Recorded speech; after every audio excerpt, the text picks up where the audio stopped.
在这个 part 我们要来介绍如何用 Z 转换来分析因果线性非时变系统的稳定性。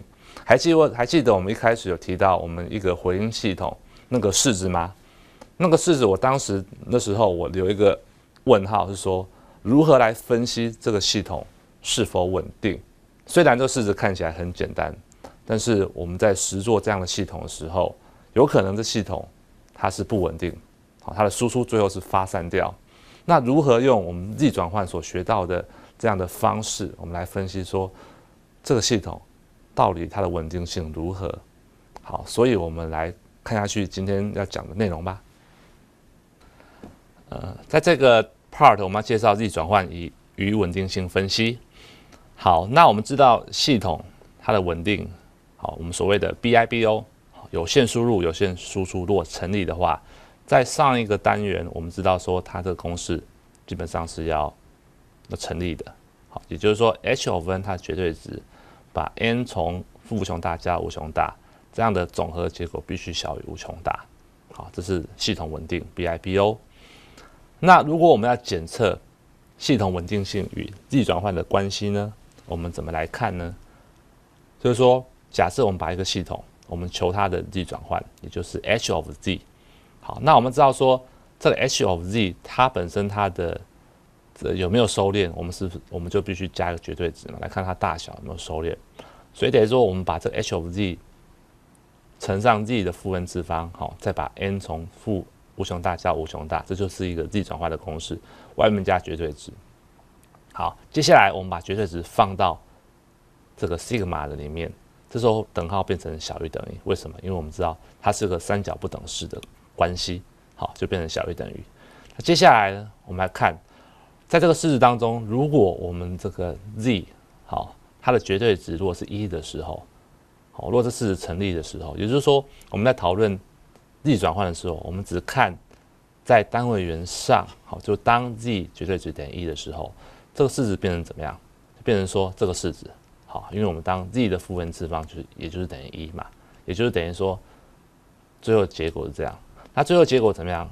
发现说最后结果是怎么样 ？h of z 的绝对值在 sigma n 从负无穷大到无穷大，这样的结果应该怎么样？应该是小于无穷大。为什么？因为这个小于无穷大的结果是因为我们一开始题目条件是说这系统已经是 BIBO 稳定，也就是说这个 h of n 的绝对值，好 sigma n 从无穷大到无穷大，这样的值会小于无穷大，才会让我们说，当我们 z 等于绝对值等于1的时候，我们最后结果，好 z 转换的结果会小于无穷大，也就是说 z 转换的结果会在 RC 范围内。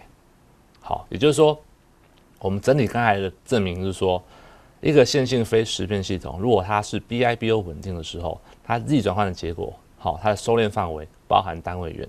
因为我们刚才说明了，当我们 Z 考量 Z 的绝对值等于1的时候，就可以证明出来 Z 的结果，好 ，Z 转换绝对值的结果是小于无穷大。如果题目条件是这系统是 BIBO 的话，我们已经说明了，当 Z 考量在单位元上面的时候，发现说 Z 转换的结果是小于无穷大，也就是它在 ROC 范围内。那反过来说 ，ROC 就包含怎么样？就包含单位元嘛。好，所以这边结论是说，线性非时变系统如果是 BIBO 稳定的话，它弱且为弱 ，Z 转换收敛范围就是 ROC 包含单位元，包含 unit circle。好，那接下来我们来看 Z 转换与因果线性非时变系统的关系。好，刚才讲的是线性非时变系统，现在多一个因果。好，那从这边我们这边先写一个说，我们从上面的结论知道说，线性非时变系统稳定的话，它 Z 转换的收敛范围包含单位元。好，是从上面的投影片知道。那这边我们要提到，因为我们现在讨论因果线性非时变，多一个因果，所以我们知道因果系统它的 ROC 是在圆的外面。好，而且我们知道极点。好，极点必须在 ROC 外面，就是说极点不能在 ROC 里面。为什么？因为极点就是怎么样，让分母的根为0。如果 Z 接近极点，代表分母会变成无穷小，那代表整个 h of z 就变成无穷大。所以极点一定不能在 ROC 里面。好，所以透过这两个性质加起来，结果我们可以看到这个图，就是说我们的系统的极点必须怎么样？是在 ROC 的另外一侧，对不对 ？ROC 的另外一侧，英国系统的 ROC 是在圆的外面嘛，所以看到图上一个圆，它 ROC 是在圆的外面，而且极点是在 ROC 外面，也就是说，那些红色圈圈代表极点是在斜线部分 ROC 的另一侧。好，那接下来我们来看，从刚才的我们前页所得到的性质，线性非实片系统稳定，代表日益转换收敛范围包含单元元。我们接下来把这两个东西整合起来来讨论一下，会变成怎么样的结果。所以，一个英国线性非实片系统 BIBO 稳定的时候，我们可以得到日益转换的极点在单位元内。为什么呢？因为我们知道说，刚才 ROC 是在圆圈外面，而且极点是在 ROC 的另外一侧。那由系统的 BIBO 稳定就知道说，单位元在 ROC 里面，也就是说，红色那圈圈就是代表什么单位元？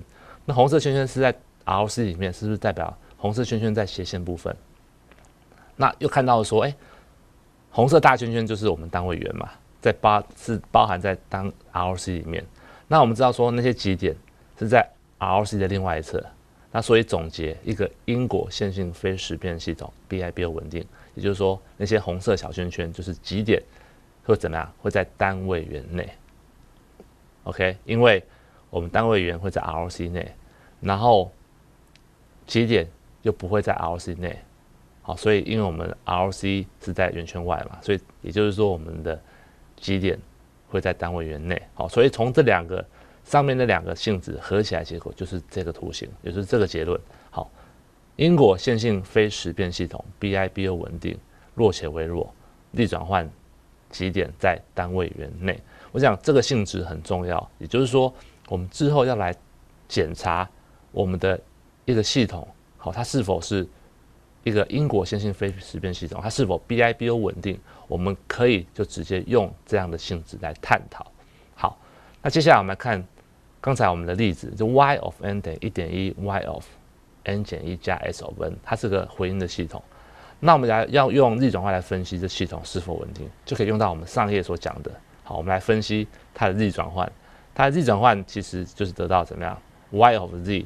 好，这系统日转换就是 y of z 除上 s of z， 也就是说 z 除上 z 减 1.1。那这个系统它的极点就是 h of z， 好的极点在1.1这个位置。那1.1这个位置就告诉我们说，极点不是在怎么样，不在单位元内，不在单位元内，就代表这个系统怎么样？基本上它不是 BIBO 稳定。也就是说，当你 S 这个 input 的讯号给一个有限的 input， 这系统 Y 最后会怎么样？会发散掉。好，所以从title 面的式子，我们看到说，它 y of n 等于 1.1乘上 y of n 减1。你看它的系数是 1.1， 代表说现在的时刻会上一个时刻的输出乘上 1.1， 所以 1.1 是大于1嘛，所以会一直怎么样？越放越大，越放越大，到最后怎么样？就当 n 趋近于无穷大的 y of n 就会发散掉，即便你 s of n 是给一个有限的输入。好，所以透过自己转换这样的概念，我们就可以分析这么一个简单的一个系统。好，当然复杂系统也可以用同样方法来分析说，到底这个系统是否稳定。好，那这是我们力转换用在分析一个系统这样的一个例子。好，所以系统最后结果是它不是稳定的。各位同学，在这个单元力转换里面，我们知道如何我们用力转换来分析一个 LTI 系统它的稳定性，也知道说如何用力转换所分析出来系统的极点来分析整个系统在时域巡回的情况。好，所以我们知道力转换它就像是我们用在连续时间 Laplace 的一个转换一样，它可以当成一个非常有用分析信号以及系统的一个工具。所以在这门课当中，我们之后要介绍我们的滤波器的设计，以及我们介绍我们的数位讯号处理，我们就必须透过这样一个工具来分析我们这个整个系统到底它的稳定性。好，经过这样的分析设计完之后，我们才能真正在我们的硬体上面来实作。好，所以我想这个单元介绍 Z 转换是在我们在系统我们在一开始的初步的设计以及模拟的时候，是占有一个非常重要的一个角色。好，希望同学也能善用这个工具来帮助你日后来做数位信号系统设计的时候，一个很有用的一个工具。好，那我们这个单元介绍到这边，谢谢。